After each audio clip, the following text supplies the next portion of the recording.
Bonjour Yolène. Donc aujourd'hui dans la parenthèse, c'est Yolène que j'accueille qui va nous parler de sa maternité. Yolène, je te laisse te présenter. Bonjour, je suis Yolène, j'habite à Paris, je vais devenir mère célibataire. D'accord. Donc voilà, j'ai 34 ans, je travaille dans la restauration et j'ai hâte que ce petit bébé arrive. Et en fait, on en parlait un peu en off, c'est que tu es en congé maternité depuis hier. C'est ça. Donc tout fraîchement prête à te préparer, même si bon, on a 9 mois pour se préparer à l'arrivée d'un bébé, mais là quand on est en congé maternité, ça amène aussi une autre dimension, c'est qu'on sait qu'on la prochaine fois qu'on retournera au travail, notre bébé sera là.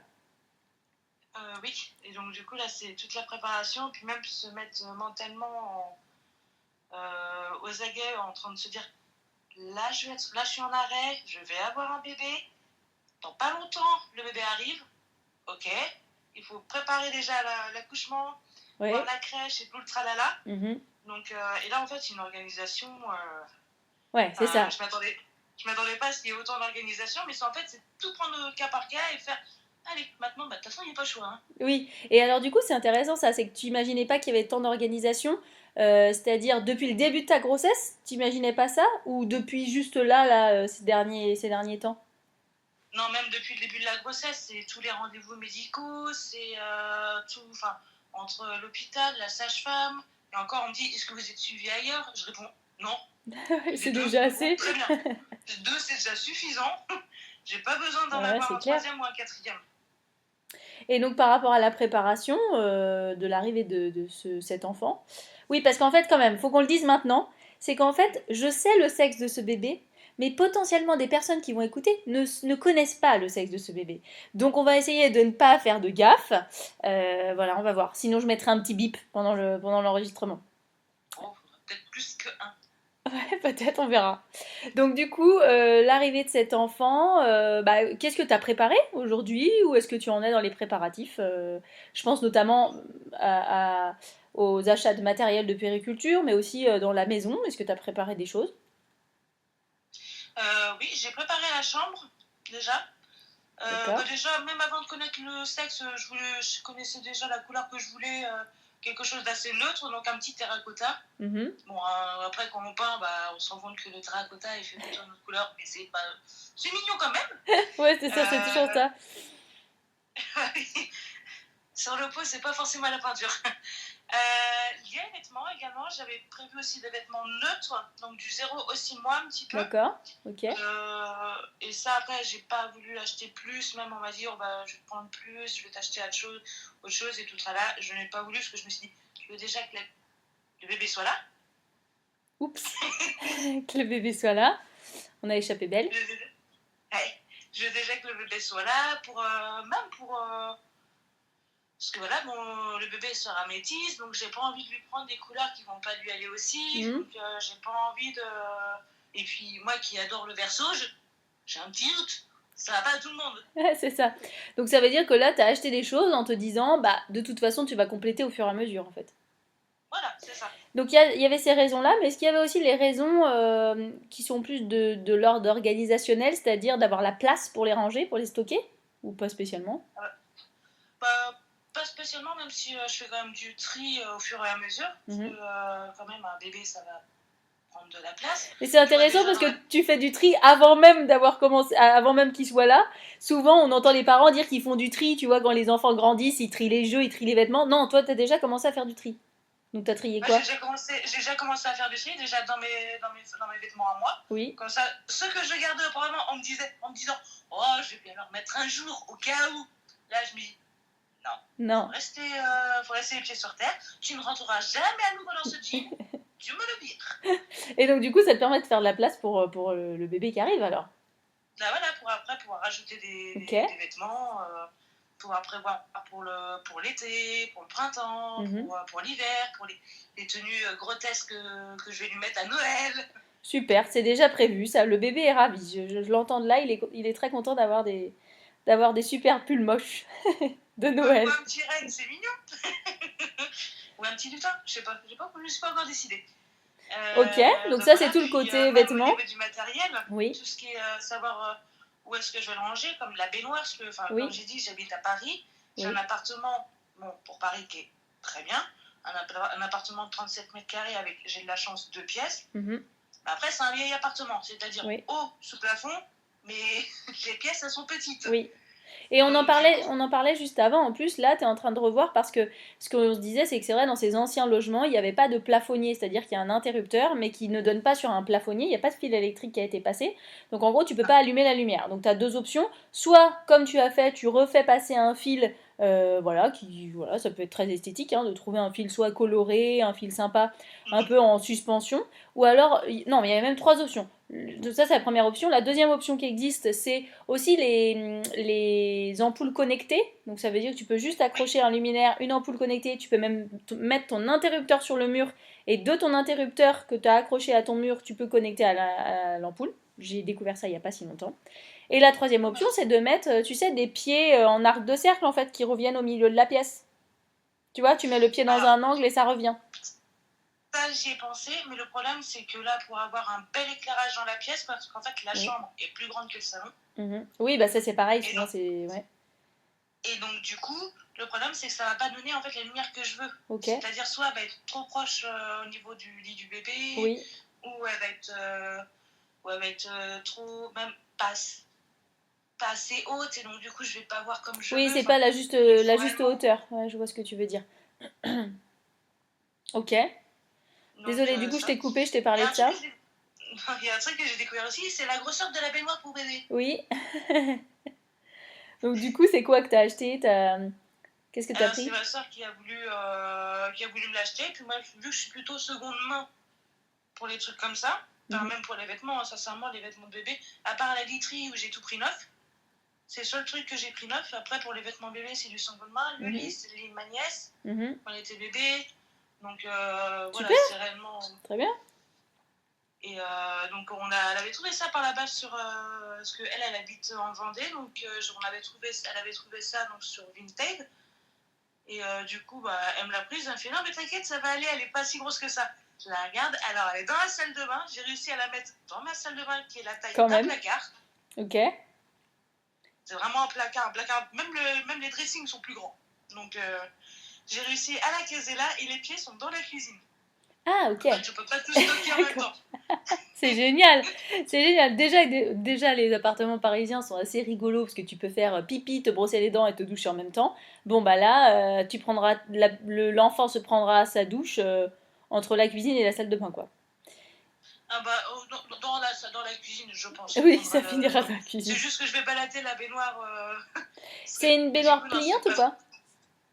Comment? C'est une baignoire pliante? Non, c'est une grosse baignoire plastique avec seulement les pieds qui se... Ok, et qui se plie pas alors? Non. Mais par contre, les pieds se plient? Il y a seulement les pieds et le haut en fait qui se séparent. La baignoire en elle-même est rigide et c'est les pieds en fait qui sont en alu en fait que je peux juste... Que tu peux plier ou pas pour ranger l'enfant? Juste les pieds, oui. Ok. Oui, bon bah c'est déjà ça si tu veux la ranger, mais bon. Ok, donc ça, oui, t'imagines pas que c'était si grand. Est-ce qu'il y a d'autres choses ou comme ça, t'as été surprise ou tu t'es dit, bah tiens, j'achète ça, mais finalement, est-ce que j'en ai une utilité? Ou alors des choses qu'on t'a conseillé d'acheter, mais toi, tu vois pas l'intérêt? Bah enfin après moi, je veux allaiter. Donc on me dit, oui, mais prépare quand même s'il faut du lait et tout, tralala, au cas où que la petite, elle prenne pas le biberon. Puis j'étais là, je croyais non, elles prennent pas. Au cas où que ça fonctionne pas, ils donnaient ou enfin je sais pas comment. Attends, en gros, c'est que tu as envie d'allaiter, sauf qu'il y a des personnes qui te conseillent de prendre du lait pour la maternité. Voilà, c'est au cas où que en fait, je ne donne pas de lait ou que la petite veut pas prendre mon sein ou que moi je n'aime pas ça. D'accord. Il y a tellement de possibilités que. Ok. Mais en effet. Je me dis, un bébé ne se laissera pas mourir de faim. Ok, et donc du coup, t'en as parlé à la sage-femme ou pas? Oui, ça j'en ai parlé. Et alors? Oui, effectivement, il y en a il y a des bébés qui ne veulent pas prendre le sein dès la non, mais attends, pas de ça. Est-ce que tu as parlé à la sage-femme du fait d'emmener du lait à la maternité? Non, pour moi, c'est totalement inutile. Oui, bah en effet, parce que je pense pas que tu aies besoin d'emmener ton lait si le bébé prend pas. Voilà. C'est sûr qu'eux, ils en ont en toc. Oui, non, mais voilà, c'est ça en fait, je pense pas. Après, est-ce que tu as déjà commencé à mettre en place des choses par rapport à l'allaitement, justement? la maison, oui, j'ai le canapé, j'ai le fauteuil en fait pour éviter d'aller allaiter dans le lit. Oui. Parce que je veux pas que. Donc, ça, j'ai le fauteuil pour ça. Oui. Je me dis, j'ai tellement peur de m'endormir avec la petite dans le lit. Oui. Non. Ok. On en reparlera dans quelques mois, mais bon. Oui, bien sûr, mais tu t'es pas rendu compte, ça fait plusieurs fois que tu le dis, donc je vais devoir faire des bips. Mince. C'est compliqué. Et donc, du coup, avec le bébé, bah, ça va être. Après, de toute façon, il va y avoir le tire-lait également. Je vais aller chercher à la pharmacie. Oui. Est-ce que tu as un coussin d'allaitement, par exemple? Comment? Est-ce que tu as un coussin d'allaitement, par exemple? Pas encore, je n'ai pas encore acheté. Ça, je vais l'acheter, mais pas tout de suite. Ça, c'est quelque chose pour le coup qui est quand même bien pour pouvoir allaiter, pour être confortable à allaiter. Ça, c'est vraiment un matériel de puériculture qui est intéressant. Et même pour poser son bébé, tu vois, en remplacement du transat, quand on a besoin de poser son bébé quelque part dans les premiers mois, c'est-à-dire avant 3 mois, et qu'on n'ose pas le poser par terre, ou qu'on veut pas le mettre non plus dans son lit. Le fait de mettre le coussin d'allaitement, tu vois, tu le mets un peu en... En gros, les deux pointes, tu les rassembles. Donc ça fait un espèce de donut, quoi. Mais au milieu, pour pas qu'il y ait le trou, donc tu resserres. Et pour éviter que le coussin d'allaitement s'ouvre, donc il y en a soit avec une pression, mais je trouve que même avec une pression, en fait, ça sert pas suffisamment, comme c'est des billes dedans, ça finit par s'ouvrir. Voilà. L'autre solution, c'est de mettre une serviette dessus.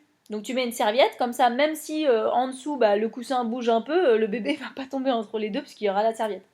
Mais ça, je trouve que c'est un truc intéressant. Et même pour te dire, pour tout vous dire, pour vous avouer la vérité, actuellement, je suis allongée sur mon lit avec le coussin d'allaitement dans mon dos. Donc en fait, il sert encore même après. C'est pas quelque chose, c'est pas quelque chose qu'on achète et qui va nous durer 3 semaines, quoi. Enfin, voilà. Donc ça, je pense que c'est quelque chose à penser. J'utilise déjà en fait chez moi 5 oreillers pour le lit, donc je me dis, pour l'instant ça va. Ah bah tu verras, non mais tu verras si avec ça ça suffit, mais c'est vrai que le coussin d'allaitement c'est quand même, ça peut quand même être pratique. Et puis oui, par rapport au fait que tu emmènes ton lait, je pense pas que ça soit nécessaire. Et par rapport à la mise en place de l'allaitement, donc il y a en effet tout ce que tu mets en place à la maison, mais tu peux aussi d'ores et déjà prendre un cours, faire une séance pour la préparation à l'allaitement, pour qu'on t'explique un petit peu le fonctionnement, comment ça fonctionne. Comme ça, ça y est, tu l'as fait? Non, j'ai pas fait, mais par contre le rendez-vous il est pris déjà. Ah super. Donc vas-y, raconte-nous. C'est quoi que tu vas faire? Là, j'ai pris un rendez-vous déjà pour tout ce qui est séance d'accouchement. Oui. Ça, c'est déjà placé. Et puis après, du coup, en même temps, on en a profité pour placer pour la séance d'allaitement, en fait. Ok. Comment ça... Parce que moi, à part me dire, c'est comme dans les films ou comme les femmes au travail que je vois qui allaitent leur bébé, vas-y, tu prends le gamin, tu lèves tout du short, tu lui fous le sein dans le bec et puis basta. Ça paraît facile. Ah oui, mais en fait, ce qu'il faut pas oublier, c'est que ces enfants-là et ces parents-là ont déjà eu l'expérience. Tu vois, ils se sont déjà entraînés en fait. Alors qu'au final, c'est instinctif, mais ça demande un ajustement entre les deux protagonistes. Et ça demande un petit peu de temps. De trouver la position dans laquelle t'es le mieux, de trouver aussi la manière d'installer ton bébé.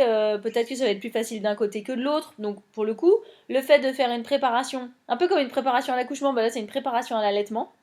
Le fait de le faire avant, c'est vraiment intéressant, je trouve, parce que ça te permet d'avoir déjà plein d'informations. Et le moment venu à la maternité, quand tu seras avec les sages-femmes ou les auxiliaires qui t'expliquent des choses, bah même si on est d'accord, on oublie plein de trucs, mais au moins tu auras déjà entendu des choses, quoi. Parce que si tu apprends tout sur le coup, c'est super difficile. Si t'es là? Ah oui, je pensais que t'étais pas là. Ok, bon, très bien. Est-ce que tu penses à d'autres choses que t'as déjà achetées ou on t'a dit d'acheter mais que tu sais pas ou voilà? Les tapis d'éveil, pour moi, pour l'instant, c'est pas important. Mm-hmm. Je vais attendre plutôt vers le deuxième mois, troisième mois. Mm-hmm. Pour le début, déjà, j'ai hors de question que je mette mon petit bébé par terre. Ouais, c'est ça, ouais. Et ça, c'est important. C'est important ce que tu dis, parce qu'en effet, il y a ce cap-là, donc déjà là, t'imagines pas le mettre par terre. Et en même temps, peut-être qu'à 1 mois, 2 mois, 3 mois, t'arriveras pas à dire, mais je vais quand même pas le mettre par terre. D'où l'importance de créer un petit espace qui soit vraiment bien en sécurité pour que toi, tu sois le plus à l'aise possible pour le poser par terre, en fait. Sinon, sinon tu peux avoir du mal à le poser. Et en même temps, tu auras le droit d'avoir du mal à le poser. En soi, c'est pas mal, hein. C'est surtout que, vu que moi, mon appartement, il est en rez-de-chaussée. Et en dessous, en fait, c'est les caves. Oui. Et je me dis, tant que j'ai pas de tapis, même pour moi, même pour mes petons, Et ben du coup, en fait, le froid, l'humidité remonte. Donc Oui. même, en fait, Oui, même, donc mais c'est-à-dire rien que que même avec ça, un tapis, t'as du mal à imaginer que tu puisses poser le bébé par terre sur le tapis. j'ai 2 chats noirs à la maison. Ok. Ouais, avec les poils et tout le tralala. Alors du coup, tu vas faire comment? Bah, du coup, bah, de toute façon, ça, après, les tapis, donc ça, pour être par terre, si un jour je le pose par terre, c'est quand il sera plus grand, Mhm. quand il pourra arracher les poils de Naziel et de Bouilly. Quand il aura 12 ans, quoi. Ouais. Mais non, mais c'est important ce que tu dis, donc vas-y, ouais. Donc quand il sera plus grand, ok, c'est quoi plus grand? Donc, bah, quand déjà il pourra, enfin, c'est con ce que je vais dire, mais quand il pourra se retourner, même si je sais que pour se retourner, il faut qu'il ait la place, et donc le meilleur endroit, ce serait au sol. Bah, c'est ce que j'allais te dire. En fait, et ça, c'est exactement ça. C'est-à-dire qu'on se dit, oui, mais quand il pourra, en fait, si on lui propose pas l'expérience pour faire, il ne pourra pas faire. C'est ça. Donc, il va falloir lui laisser l'espace pour le faire, pour qu'il puisse faire. Après, je me dis, je le mettrai sur la terrasse avec moi pendant les beaux jours, Oui, comme ça au moins. Donc oui, j'ai de la chance, j'ai une terrasse aussi. ouais, c'est ça. Ok, mais Donc, donc ça veut dire que quand il sera dans donc la voilà. maison, quand ce bébé sera dans la maison, tu pourras pas le poser. Si, de toute façon, je vais devoir m'obliger à le poser. Même si je vais être réticente, je vais avoir peur. Je me suis dit, est-ce que ça va être bien pour lui? Après, je sais que oui, il aura besoin de place pour se mouvoir. Ça, Mhm, c'est obligatoire. Il va avoir besoin de place pour essayer de se mettre debout. mhm, Parce que je veux pas de parc à barreaux, en fait. Je mhm. n'aime pas ces trucs-là. Ouais. Et je n'aime pas du tout. Et du coup, là, il y a ma soeur qui m'a appelée. Elle me fait Oh, mais j'ai retrouvé les coins pour table, j'en ai 4. Mais seulement 4. Bah, écoute, moi, ça tombe bien à la maison. La table qui a des coins, c'est seulement la table basse. Et c'est celle qui en aura le plus besoin. Ouais, donc du coup, là, toi, tu étais déjà en train de penser quand le bébé va se mettre debout, à se dire de pouvoir sécuriser l'espace plutôt que de l'empêcher d'aller explorer l'espace. Bien sûr. Bah oui. Mais c'est super! Bravo, 100%, bonne réponse! Non, mais c'est Je sais pas si intéressant. j'ai bonne réponse ou pas, mais Mais non, bah, pour mais moi, je c'est dirais, logique. je dirais que c'est une bonne réponse pour le développement de l'enfant, mais c'est pas si simple, tu vois. Toi-même, tu le dis. C'est-à-dire qu'on sait ce qui Bah est le mieux, et en même temps, le mettre en place, c'est pas si évident. Mais quand tu hésiteras, bah, tu m'appelleras, tu diras Marina, je sais pas comment je fais, j'ai peur, ça m'inquiète, qu'est-ce que je peux faire? Parce que c'est là tout l'intérêt de créer un aménagement qui soit vraiment adapté à l'enfant, mais pour que ça nous sécurise aussi nous. C'est-à-dire que si tu mets l'enfant dans un endroit où bah, tu sais que les chats vont tout le temps aller, où tu sais qu'il y a, allez, je vais dire une bêtise, un truc un peu extrême, mais il y a un fil électrique qui pendouille et au bout il y a une lampe. Bon bah voilà, par exemple, c'est pas la meilleure condition pour que l'enfant il puisse être en sécurité. Et à partir du moment où tu arrives à créer un espace où il est en sécurité, tu vas beaucoup plus facilement pouvoir le poser en fait. bah oui, ça c'est sûr. Après, tu vois, c'est comme je me dis, gagner de la place au niveau du salon, par exemple. Par exemple, mon canapé que j'ai depuis 14 ans aujourd'hui, bon, il commence à se faire vieux, peut-être en profiter pour changer et en Mhm, prendre un plus petit. mhm. Parce que du coup, le mien, c'est un 3 places, mais vu que c'est un lit canapé Ah qui oui, est ultra large, oui, donc reprendre un lit canapé, mais un peu plus fin quand même, ok. comme ça, faire un petit peu plus de place. Enfin, même, je me dis, j'ai énormément, même changer l'agencement, parce que là, je sais que comment j'ai mis, ça agrandit pas la pièce. Hein. Alors qu'est-ce qui fait que tu changes pas, tiens? Pour l'instant, le fait que je change pas, c'est que du coup, déjà, j'ai fait du tri dans. Je veux déjà faire du tri en fait en priorité dans dans la chambre. Mhm, Déjà, trouver une petite armoire pendant la salle de bain, enfin le placard salle de bain, pour pouvoir ranger tout ce qui est serviettes et puis tous les petits trucs comme ça, parce que pour l'instant, en fait, j'ai rien. ok. Et en fait, faire des choses au fur et à mesure. Je me dis, en fait, profiter justement de mes petits congés maternité avant que je ne puisse plus bouger et rouler Oui, pour tout faire. ok. Puis après, je me dis, même si y a des choses qui vont arriver par la suite, par exemple, si je dois racheter un canapé après que le petit sera là, je me dis, c'est pas grave. Oui, bah non, bien sûr. Vaut mieux le faire au moment où toi c'est le plus ok avec toi de le faire que te forcer à le faire trop vite ou voilà. Ah, c'est Ou, voilà. ça. Donc, Bon bah en tout cas je suis là, hein, si t'as besoin tu m'appelleras et je pourrais te donner... oh, Je bah peux oui, dire par ça contre, facilement, c'est oui, qu'on se connaît bien avec Yolène, donc voilà, je pourrais t'aider facilement. Ok, ça, parce qu'il s'appelait, j'ai peur. Pourquoi il est comme ça? ouais j'ai peur, je le pose par terre et il se déplace déjà. Il court. Il court, ouais. J'aime pas courir. Dis-moi sinon s'il y a autre chose auxquelles tu penses que t'as pas acheté, que t'as acheté, ou des questions par rapport au développement en général que tu pourrais déjà te poser. Ah oui, moi j'ai une question. Le chauffe-biberon, Mhm. pour ou contre? Ah, pourquoi on serait euh, pour et pourquoi on serait contre? Entre ceux qui me disent non, c'est un achat qui coûte cher pour rien, il y a le micro-ondes pour ça, moi je fais micro-ondes. Ouais, bof, Ok. pas fan. Et Parce donc, que comme ça pense son nom, et hein, les autres micro-ondes. options, bah oui c'est ça. Et les autres options, les autres te disent quoi? Donc il y a ceux qui disent c'est Bah, nul les et autres d'autres ils me qui disent disent. oh bah ça dépend, si tu peux en trouver bien en local, tu peux machin truc. Ou... Là, bah, en fait, c'est pas ça que je veux savoir. C'est est-ce que c'est réellement. Oui, ça va être utile, mais sachant que moi je vais allaiter, comment est-ce que du coup. C'est ce que j'allais te dire en fait. J'allais te dire bah pour le moment il n'y a pas trop de sujets, pour le moment t'allaites. Est-ce que tu peux pas te laisser voir un peu de temps pour voir comment ça se passe? Oui, bah oui. Après, je m'inquiète aussi. Je me dis, ici, le bébé prend pas, c'est-à-dire qu'il faut que je prépare. Parce que j'ai 2-3 biberons quand même, au cas où. Oui? Et je me dis, mais s'il prend pas, c'est-à-dire qu'il faut que je prévoie quand même le lait, le chaud biberon, le machin truc. Et à la maison, j'ai pas de chaud biberon. Oui, mais ça veut dire que tu pourras pas du tout chauffer son biberon. Si, j'ai un micro-ondes, mais j'ai pas envie. Mais et comment tu pourrais chauffer autrement? Bah, la casserole. Bon bah voilà.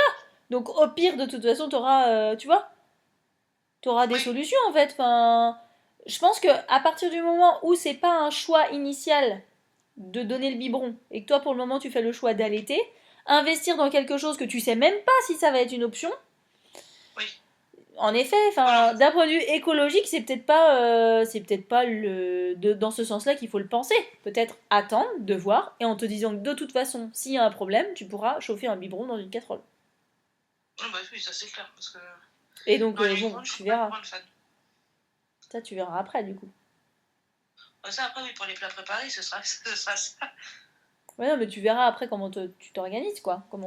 Si l'allaitement fonctionne, si toi c'est ok avec l'allaitement, et si tu continues avec l'allaitement, ou alors tu passes au biberon. Moi, de toute façon, moi, c'est simple. Donc là, j'ai fait les inscriptions en crèche. Donc, par chance, vu que j'ai demandé à la mairie de Paris de m'inscrire en fait dans l'arrondissement où je travaille Mhm. et non l'arrondissement où j'habite. D'accord, Et ils ont accepté. d'accord. En même temps, ils avaient pas le choix, parce qu'il était hors de question que le matin, je cours partout dans le Ouais, 16e pour aller après dans le premier. Donc, non. Et donc ça va. Donc, du coup, là, je suis inscrite dans 3 crèches. ok. Non, franchement, ça va. Et après, c'est là que je me dis, faut que je prévoie quand même le lait, parce que du coup, avril, mai, juin, juillet, août, ouais, 4 mois. 4 Ouais, 5 mois, ouais, 4 mois alors. ouais. C'est pas grave, hein, maintenant on est au courant. Et donc,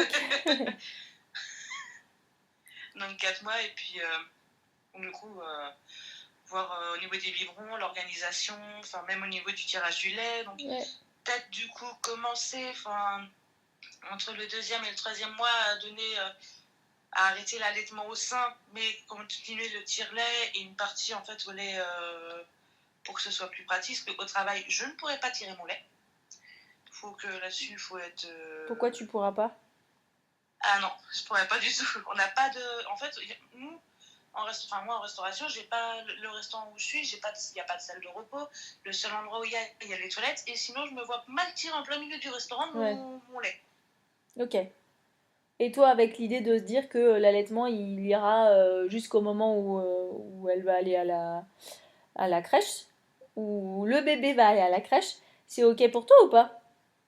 Oui, pour moi, c'est ok, parce que de toute façon, quand j'ai appris que j'étais enceinte, en fait, je me suis. Bah, déjà, j'en ai parlé au père quand même. Mhm. Donc après, lui, il n'était pas prêt. Donc ça, c'est un choix que je respecte.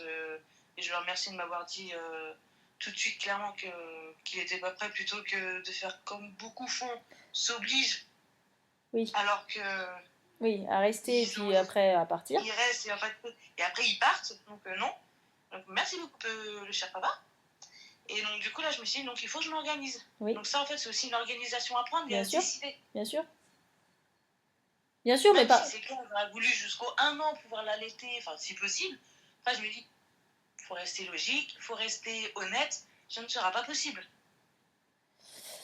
Tu verras, écoute, tu verras. Peut-être que l'envie sera plus forte que les conditions et fera que tu arriveras à trouver un temps, un moment. Il y a aussi la possibilité de congeler le lait. Donc ça veut dire que tu peux tirer du lait en amont pour congeler du lait.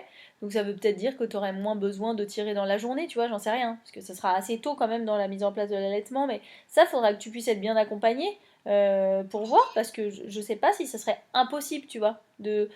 En plus, tu as des horaires qui peuvent être décalés des fois. Entre si tu commences le Ouais, matin ou mais du l'après-midi. coup, ça après, c'est compliqué parce que du coup, ça serait. Donc, je déposerai la petite à 8h à la crèche. Moi, je suis au travail à 8h30. Et encore, parce que il n'y a pas de choix, parce qu'à la base, je pense à 8h. Mais Donc aucune crèche ne. c'est des horaires fixes du coup. Tu fais Ouais. 8h30. Ah d'accord, tu vois, je pensais que tu faisais... Et du coup, donc, vu qu'il faut prévoir donc, au moins jusqu'à 17h. Ouais, Donc, moi, c'est le temps que j'arrive à la crèche pour éviter de courir à gauche à droite. Donc, j'ai demandé, je fais 17h30, 18h. En gros, le maximum que je peux. ouais, Donc, déjà, en fait, je me dis, je la laisse tout ce temps-là à la crèche. ouais. Je préfère passer du temps avec elle que. Ouais, bien sûr. Mais du coup, tu verras. Tu Ouais, bah verras, après, je de toute pense qu'il façon, je faudra bien pense te que faire ce accompagner pour sera. voir et puis au maximum répondre à l'envie que tu as en fait, l'envie que tu as d'allaiter et en même temps bah, la réalité comme tu dis, hein, la réalité aujourd'hui c'est que bah, tu reprends le travail, c'est que il faut qu'elle mange, donc bah, quelle est la meilleure option? Passer au mixte, c'est-à-dire faire des fois du lait, des fois l'allaitement. Si en même temps l'allaitement continue de fonctionner, alors il me semble que ça se met vraiment en place, entre guillemets, à partir de 6 mois, c'est-à-dire qu'à partir de 6 mois, la lactation elle est bien mise en place, donc peut-être qu'à 4 mois, ça sera facile et que tu n'auras pas une baisse de lactation. Tu vois, c'est plus dans cette idée-là. C'est se dire que si dans la journée, tu allaites pas ou tu ne tires pas ton lait, bah, le risque c'est qu'il y ait une chute de production de lait. Et donc que même les moments où tu es avec le bébé, tu puisses pas l'allaiter. Mais ça, moi, je suis pas suffisamment spécialisée pour te le confirmer. Mais en même temps, bah, je me dis que ça dépend peut-être aussi des situations. Et peut-être même qu'en lui donnant le lait que le matin, le soir et la nuit, ça suffira pour faire maintenir la lactation. Et que la journée, le bébé prendra le lait artificiel. Et puis ça ira, tu vois. Peut-être en Bah, fait. ça serait top. Ça serait top, ça serait cool. Après, comme on dit, l'espoir. Mais non, mais On verra. tu verras. Je pense qu'il faut bien se faire accompagner pour savoir, pour voir s'il faut tirer son lait, ok, comment exactement, tu vois, s'il y a besoin de quelque chose en plus, ou peut-être que ça sera peut-être pendant un mois. Bon, bah, est-ce que pendant un mois, tu pourrais pas trouver une solution pour le faire si t'as vraiment envie de le faire, tu vois? Voilà, faudra voir. Mais ça, tu verras au moment venu. Oui, bah oui, de toute façon, ça après, je vais voir. Puis même, je vais voir comment déjà je vais fabriquer le lait, enfin, Oui, si je vais en faire beaucoup ou pas. Donc, en fait, c'est beaucoup de questions. ben, bien sûr. Auquel Mais t'as pas tant de que, en fait, réponse. c'est pas que ça sort pas, en fait, on peut pas savoir. C'est ça, surprise. Et donc justement, là, avec l'approche de l'arrivée de ce bébé, est-ce que là, ces derniers mois, tu te dis que tu vas en profiter pour terminer ce que tu as à faire? J'imagine que oui, mais aussi pour te préparer à son arrivée, te préparer, prendre soin de toi, je sais pas. Prendre soin de moi, oui. Là, déjà, c'est la première journée, j'ai pas fait grand-chose. J'ai bougé, bah, j'ai nettoyé la chambre, j'ai fait un peu de ménage à gauche à droite, je Mhm. me suis dit que je vais laver tous mes oreillers. Mais c'est la première journée où réellement, enfin, Et ça fait du bien alors. bah, ça fait bizarre. Eh oui. Donc ça veut dire que là, le projet, c'est prendre soin de soi, prendre soin de son intérieur. Ça va avec, hein. Soi et Ah oui. l'intérieur de sa maison, c'est un peu le même sujet. Remettre toutes les choses au propre pour son arrivée. Mhm. Et puis l'accueillir en se posant la question si on arrivera à la poser par terre ou pas. Bah, déjà, dans un premier temps, la réponse sera non. Après, au bout d'un mois, on verra, oui. Donc, Et alors, justement, déjà, pour ne pas la poser, ça veut dire que tu vas la garder, tu vas la porter. Est-ce que tu as envisagé le portage en écharpe? oui, pas en écharpe, mais j'ai un porte-bébé en fait où déjà je me dis pour l'amener à la crèche, c'est ça que je vais utiliser. Mhm, Je vais pas prendre la poussette. mhm. Ouais, Non, dans les transports, c'est pas possible. bah oui. Et après, je me dis pour la suite, pour la promener dehors, pour que elle-même soit un petit peu plus à l'aise, pour qu'elle fasse l'étoile de mer tranquillou. Donc oui, la poussette. Mhm. Et puis après, bah c'est non, mais après de toute façon, je la garderai auprès de moi, mais en mode avec soit une tonne de coussins, soit le coussin d'allaitement au niveau du canapé, toujours moi à côté. Enfin, et puis surtout, enfin, c'est un truc qu'on m'a dit, oui, t'as pas besoin, mais que j'ai quand même acheté un babyphone. On sait jamais. Non, mais c'est intéressant parce que, en effet, vu que tu as un appartement de 37 mètres carrés, on imagine que tu devrais l'entendre. Ou alors, c'est que tu as décidé de laisser le bébé dans la maison et dans l'appartement et partir plus loin. Ce qui n'est Ah pas non. vraiment autorisé par la sécurité, pour la sécurité. Ah oui, non, non, non, non, même non, je Mais, vois ça. mais c'est intéressant parce que pour le coup, ça traduit aussi l'état d'inquiétude en fait, le niveau d'inquiétude qui peut être, voilà, voilà, le niveau d'inquiétude. Mais c'est ok en fait, hein. Si ça te rassure, bah garde ce babyphone. Ah oui, mais en fait, c'est un truc tout con, c'est que j'ai tellement entendu parler, enfin, quand on entend parler, genre, oui, tu te rends compte, il y a un bébé qui est mort parce que du coup, il n'a pas respiré. J'ai fait, pourquoi il n'a pas respiré? Non, mais ça arrive jusqu'à 2 ans, les premiers-nés, en fait, ils peuvent se couper la respiration, et là, je fais, hein? Ouais, ouais. Non. Pas possible. Du coup, est-ce que tu connais les préconisations pour, par rapport à ça? Par rapport à la mort inattendue du nourrisson? Le faire dormir sur le côté? Non, le faire dormir sur le dos. Déjà, être sûr qu'il soit sur le dos, pas le faire dormir sur le côté nu sur le ventre, et notamment parce que s'il n'est pas capable de se mettre dans cette position-là. Lui, ensuite, il se mettra sur le côté ou sur le ventre quand il saura le faire, mais en premier, la préconisation, c'est qu'il dorme sur le dos. Et l'autre préconisation, c'est que ça puisse être bien aéré. Donc sur un matelas qui soit pas trop mou, enfin, c'est-à-dire qu'en fait, l'enfant, il doit pas glisser entre son matelas et le bord du lit, parce qu'en fait, l'enfant pourrait se retrouver sous le matelas. Voilà, oui, je vois. J'ai le regard de Yolène avec des grands yeux. Oui, voilà. Donc faire attention qu'il ne puisse pas glisser dessous. Ne pas non plus surélever. Normalement, en fait, ne pas surélever le lit en dessous pour être sûr qu'il puisse pas passer. Plein de choses comme ça. Rien dans le lit. Donc on ne met pas de drap.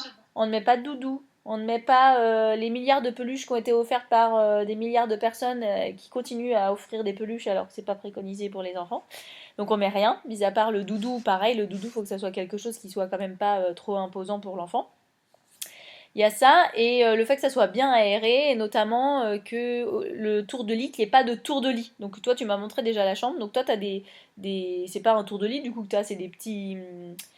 C'est pour protéger en fait des barreaux. Voilà, c'est des petites parties en tissu, mais qui font pas le tour en entier. Les tours de lit qui font le tour en entier ne sont pas préconisés, notamment pour mince, j'allais dire l'hyperthermie, c'est-à-dire que en fait l'air elle va pas bien circuler, alors que là ce que tu as acheté en fait ça englobe deux barreaux, puis il y a un espace, puis deux barreaux, donc ça permet en fait à l'air de bien circuler. Faire attention à la température de la chambre, voilà. Toutes les recommandations, elles sont sur la haute autorité de santé, donc à ce moment-là, je la mettrai dans le mail, comme ça je vous mettrai le mail et vous pourrez accéder. Donc ça, c'est des choses qui sont importantes à savoir. Et en fait, c'est toujours aussi sur surveillance, en fait. Donc on va pas rester éveillé toute la nuit à côté de lui, à côté de ce bébé, mais peut-être, je pense, les premières nuits, si. oui, peut-être. Mais ce que je veux dire, c'est en mettant tout ça en œuvre, il y aura pas, il y a moins de risques. Ça ne veut pas dire que ça ne peut pas arriver, parce que ça peut arriver, mais il y a moins de risques. En tout cas, on limite ce risque-là. Voilà, tu vois déjà, tu as des infos. Ouais. Ça rassure, en même temps, ça inquiète, quoi. C'est ça, en fait. Oui, d'un côté, je suis rassurée, mais d'un autre, bof. Bah oui, je comprends. Pas tant que ça. Ouais. Bon, après, de toute façon, moi, je me suis dit, c'est dans les premiers temps que je dors, c'est pour ça que j'ai gardé le lit dans la chambre, parce qu'après, je veux quand même que le bébé ait sa propre chambre. Mm-hmm. Donc, je me suis dit, au début, je dormirais, puis même pour l'allaitement, ça va être beaucoup plus pratique. Mm-hmm. Et après, on verra après quand il saura marcher. Et donc, une autre information, c'est que la Haute Autorité de Santé, elle préconise de rester dans la chambre avec l'enfant jusqu'aux 6 mois de l'enfant. Oh, bah, c'est bon. Au moins jusqu'aux 6 mois. Donc, tu vois, bon, voilà, notamment par rapport à ça. Donc, écoute, c'est... Si l'enfant il reste près de nous et que le parent il est aussi dans l'hypervigilance, inconsciemment, il est dans l'hypervigilance, c'est aussi pour lutter contre ça. En fait, pour permettre de bien entendre s'il y a un problème. Bon, je dis pas que quand ça arrive, ça veut dire que les parents n'ont pas suffisamment réagi, hein, pas du tout, parce que malheureusement ça arrive et on peut rien faire. Mais dans l'idée, c'est aussi bien fait, c'est-à-dire que le parent est là pour protéger son enfant au maximum et donc on met tout en œuvre pour que ça puisse se faire. Mais déjà vu tout ce que tu as mis en œuvre, si en plus tu as un babyphone, Écoute, il n'y a pas de raison que tu l'entendes pas s'il y a un problème. Là, t'es tranquille. Mais je me dis, on sait jamais au cas où. On sait jamais au cas où. Ça, par contre, j'avoue, ça reste ancré. Mais bien sûr. Mais en même temps, j'ai envie de dire que chaque parent est aussi inquiet. Et je considère que c'est l'inquiétude. Alors des fois on dit oui, mais il ne faut pas culpabiliser les parents. Moi je pense qu'à partir du moment où on culpabilise, où on a une inquiétude, elle peut être porteuse parce qu'elle va nous permettre d'aller chercher des réponses. Pour pouvoir, Ouais. voilà. Ce qu'il ne faut pas, ce qu'il ne faudrait pas, c'est que cette culpabilité, bah, elle nous empêche, enfin voilà, qu'elle nous fasse avoir des ruminations dans tous les sens pendant des jours et des jours et des jours, et que du coup elle soit pas porteuse parce qu'on s'auto-flagelle alors qu'en fait on a juste besoin d'avancer, de trouver d'autres solutions. Donc je pense que le fait d'être dans l'inquiétude, le fait, bah en fait c'est important. L'inquiétude, elle a son rôle à jouer dans la vie, qu'on soit parent ou pas, elle a son rôle à jouer, elle est là pour nous alerter sur des choses, pour mettre en place d'autres choses pour prévenir les problèmes. Donc tu C'est pas vois, faux. là, voilà, tu as déjà des éléments de réponse par rapport à ça. Est-ce que tu penses Après, à je autre pense que c'est chose? normal que les parents ils paniquent aussi. Enfin, je vois comme moi qui serait toute seule, enfin qui va être Oui, toute seule, oui, on ne peut pas compter sur quelqu'un d'autre. oui, En fait, c'est ça. On se dit pas, il y a 4 oreilles qui sont là pour écouter le oui, bébé. Non, on a que nos 2 oreilles. Quoi. oui. Et je pense pas que mes chats vont venir gratter à la porte en disant, il se passe quelque Oui, c'est chose. ça. Mais bien sûr. Et donc du coup, tiens, je pense à ça aussi. Peut-être que ça parlera à d'autres personnes qui écoutent, qui eux aussi ont un enfant seul. On dit qu'il faut tout un village pour élever un enfant. Et dans le cas où bah, on a un enfant seul, ça, déjà on n'est pas deux, on n'est pas trois, parce qu'il y a des familles qui sont plus que deux parents. Euh, Est-ce que tu t'es retourné vers des associations, je sais pas, des services que tu pourras avoir justement pour avoir une entraide? Non, non, franchement, pas pour l'instant. Parce que après, enfin, pour moi, je pense le plus important, certes, mon enfant n'aura pas les derniers vêtements, les derniers jouets, mais en fait, il aura tout l'amour qu'il faut. Mhm. Et en fait, je pense que c'est surtout ça qui est important. Parce que même si je vais faire mon maximum, je sais que je vais beaucoup travailler aussi, il va y avoir des amis qui vont venir regarder le bébé, ça, on m'a déjà proposé, et je leur ai dit avec plaisir, parce que je suis pas idiote. Même si j'ai mon orgueil, je sais très bien que je vais quand même en avoir besoin. Bien sûr, mais c'est pour ça que je te disais ça. C'était vraiment plus pour toi en fait, pas spécialement pour le bébé, parce que ça, moi, j'en doute pas qu'il sera bien. Mais c'est plus pour toi, pour pouvoir être soutenu toi. Parce que ce que tu as pas précisé, c'est que en fait, t'avais pas de famille à côté à Paris. Donc t'as des amis, Non, mais t'as pas de famille. Donc ça veut dire que tu peux pas t'appuyer sur les membres de la famille et c'est souvent plus facile. Bon, je sais pas, hein, d'ailleurs, ça dépend, mais ça peut être plus facile de demander à de la famille plutôt qu'à des amis. Donc c'est aussi oui. pour ça que je dis ça.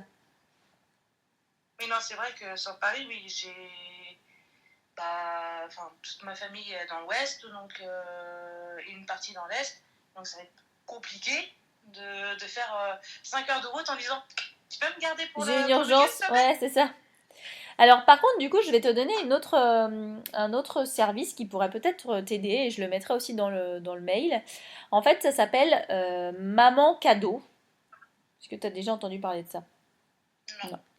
Donc en fait, c'est une association qui a créé ça. Donc ça s'appelle Maman Cadeau. Il faut contacter la maman contact de ton réseau, donc c'est-à-dire de Paris. Et cette maman contact, elle va te mettre en contact avec des mamans cadeaux. Et toi, en tant que future maman et jeune maman, tu es une maman à bichonner.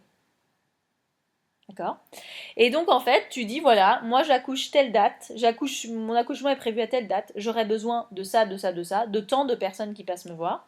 Et en fait, la maman contact, elle met en contact les mamans cadeaux du réseau qui seraient disponibles à ces moments-là. Et ensuite, ces mamans cadeaux prennent contact avec toi et vous organisez une entrevue. Et en fait, ces mamans, elles viennent chez toi et tu leur demandes ce que tu veux. C'est-à-dire si tu veux qu'elles viennent pour t'apporter un repas, si tu veux qu'elles viennent pour garder ton bébé le temps que tu prends une douche, si tu veux qu'elles viennent pour pouvoir aller se balader, que t'as pas envie d'être toute seule pour marcher, ou pour n'importe quoi, en fait, ces mamans, elles sont là pour ça. Donc tu peux avoir le droit je crois que tu as le droit à 6 passages maximum. Et donc en fait, l'idée, c'est qu'à chaque fois qu'il y a une maman qui vient, bah, elle t'amène un repas. Donc ça veut dire que tu as un repas en moins à faire. Je l'ai fait. C'était super. Bon, après, c'était pendant le Covid, donc il y en a qui ont été annulés, mais c'était super parce que ça me permettait déjà d'avoir à manger, de discuter avec une autre personne, qui a eu aussi potentiellement des enfants il n'y a pas si longtemps que ça, et puis bah, de faire, d'aller aux toilettes, de ranger du linge, ou de faire même une sieste, pourquoi pas, enfin en sa présence, et en fait, c'est convenu ensemble en amont. Tu connaissais D'accord. pas ça? Non. Ah bah voilà, donc je le mettrai et je pense que c'est pas assez connu encore et c'est gratuit, je l'ai pas précisé mais c'est gratuit donc voilà, ça peut être un service assez sympa à solliciter et ça permet aussi de faire des rencontres de mamans en fait, Ouais, ça, j'avoue que c'est pas mal. à voir, je vous mettrai ça. Et si entre temps je trouve d'autres choses, je les mettrai mais comme ça de tête j'en connais pas d'autres. Bon bah très bien Yolène, est-ce que tu penses à autre chose par rapport à tout ce qu'on s'est dit, à ce bébé qui arrive? Non, pour l'instant, ça va. C'est pas. Non, ça va. Franchement, c'est. Déjà, les trois quarts de mes inquiétudes ont été. Enfin, les trois quarts, grosso modo. Après, je reste toujours inquiète un petit peu, c'est Bien normal. sûr. Et tu disais les Ça, je trois quarts pense de que. ton inquiétude, elles ont été un peu diminuées ou Voilà, non, un peu diminué quand même. Ok. Après, je sais que. Enfin, je me connais, je sais que ce sera quand le bébé sera Mais là. bien sûr, il y en aura d'autres. Et Voilà. donc l'autre tips quand même, je trouve qui est vraiment bien, c'est se dire justement, tu sais que tu vas avoir d'autres milliards de questions. Donc crée-toi une petite liste de personnes à contacter où tu sais que ces personnes vont pouvoir te donner les réponses. La sage-femme, le pédiatre, peut-être ostéo, si tu trouves un Mhm. ostéopathe spécialisé pour les bébés, voilà. Ostéo, bah moi par exemple, tu peux me mettre dedans si tu as besoin qu'on s'appelle pour que je réponde à des questions par rapport à des sujets. Tu vois, que tu mettes tous les professionnels, un psychologue. Hop, si tu sais que tu as besoin parce qu'il y a quelque chose qui va pas, tes amis, parce qu'en fait, enfin, mettre tes amis qui pourraient venir en urgence. Je dis ça parce que dans le moment où on accueille un enfant et qu'on rentre à la maison, enfin notre cerveau il est pris par 10 milliards de trucs, et quand tu as besoin d'aller chercher, mais comment il s'appelait déjà cette personne, j'ai oublié, je l'ai pas dans mon répertoire, ça peut être vite encore plus anxiogène. Donc là au moins, tu te crées ta petite liste et tu sais que tu pourras à tout moment aller voir cette liste si tu as besoin de quelque chose. C'est pas mal. T'as vu, j'ai pas que des Ouais, ça mauvaises se idées, fait. hein. Mm. T'as tout un Bonne programme idée. alors, t'as tout un programme à organiser pendant ton congé maternité. Voilà, ça rajoute juste un petit truc, c'est bon, ça va. Ouais, c'est ça. C'est ça aussi qui est difficile, c'est de pas trop rajouter de choses, mais en même temps, en préparant ça, et bien après, ça t'enlève un poids pour la suite et tu sais que tu pourras directement te tourner vers Non, les mais professionnels compétents. tout à fait. Tout à fait. Puis en fait, c'est un gain de temps après par la suite, au lieu de Ça, chercher et se dire c'est quoi lui déjà. oui. Et en plus, je pense à autre chose. C'est au lieu de chercher ou même d'attendre en se disant bah peut-être que ça va passer, je vais attendre. En fait, là, tu peux directement aller trouver des réponses. Et ça, moi vraiment, globalement, dans tout le travail de prévention, c'est le meilleur conseil que je puisse vous donner, c'est d'aller chercher des réponses quand vous avez des questions et ne pas rester avec ces questions ou ne pas rester sur des ça va passer, vous vous inquiétez trop. En fait, si vous vous inquiétez, si vous avez une question, allez poser la question aux professionnels compétents, allez vous faire accompagner. Moi, je vois encore des familles avec des bébés, leur bébé, c'est ok en fait, tout va bien. Mais en fait, les parents ont besoin de continuer à être rassurés. Mais moi, mon travail, c'est pas de leur dire non, on arrête de se voir, votre bébé va bien, c'est vous qui faites n'importe quoi. Mais non, en fait, leur inquiétude, elle est légitime. Et notre rôle en tant que professionnel spécialiste en prévention, c'est aussi d'accompagner les parents. Donc, si un professionnel vous met à la porte, c'est qu'il n'est pas spécialisé en prévention et que vous devez vous tourner vers quelqu'un d'autre. Ok, Voilà, donc ça j'ai pas marche. trop de contacts à te donner à Paris, mais bon, si vous cherchez des contacts à Nantes, j'en ai. Je pourrais en donner. Ça marche. On sait jamais, peut-être qu'un jour je reviendrai dans l'Ouest. Ah bah voilà, peut-être. Écoute, là je pourrais te donner des numéros. Bon, bah merci Yolène pour cet échange. Je te Merci souhaite à toi. un bon congé maternité et puis comme d'habitude pour les mamans enceintes que j'interviewe, je vous donnerai des nouvelles.